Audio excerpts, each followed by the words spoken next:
இன்னும் எத்தனை நாளைக்கு இந்த கொலைய உண்மைன்னு நம்ப வச்சு பவிய உள்ள வச்சிருக்க முடியும்னு தான் எனக்கு தெரியல. ஒருவேளை அப்படி ஏதாவது நடந்து அவ வெளியில வர்றதுக்குள்ள நமக்கு தேவையானதை சாதிச்சுக்கணும். புரியுதா? சரி சித்தி, நாங்க பாத்துக்கிறோம். சரி, கிளம்புங்க. வேற ஏதாவது இருந்தா நான் கூப்பிடுறேன். சரிங்க அத்தை, வர மஞ்சு.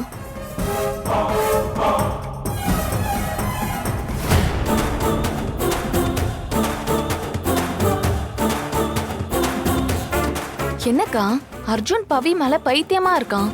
இவங்களால டிடி அந்த இடத்துக்கு கொண்டு வர முடியுமா? அது ஏன் பிரச்சனை இல்ல மஞ்சு. எனக்கு தேவை பவி அவ ஆசைப்பட்ட வாழ்க்கைய வாழ்ந்துடவே கூடாது. அதுக்கு என்னென்ன செய்ய முடியுமோ அது எல்லாத்தையும் செய்வேன். பவி இடத்துக்கு டிடி வருவாளான்னு எனக்கு தெரியாது. ஆனா ஜெயில இருந்து பவி அவ்வளவு சாதாரணமா வெளியில வரவே மாட்டா.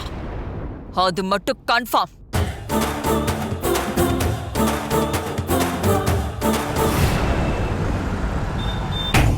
அத்தை, நீங்க சொல்றது நிஜம்தானா?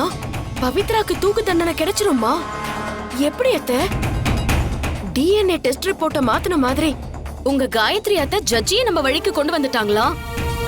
காயத்ரி அத்தையால அந்த அளவுக்கு போக முடியாது. இந்த கேஸ பொறுத்த வரைக்கும் பவி எந்த குற்றமும் செய்யல. ஆனா சந்தர்ப்பங்களையும் சாட்சிகளையும் கரெக்டா கனெக்ட் பண்ணி பவி ஒரு குற்றவாளின்னு சட்டத்துக்கு முன்னாடி கொண்டு வந்து நிறுத்தியிருக்கோம். அவ்வளவுதான்.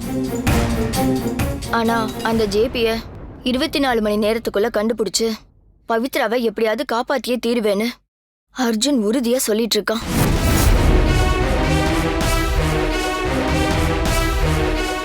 அவனோட இந்த முயற்சிய நாம முறியடிச்சாதான்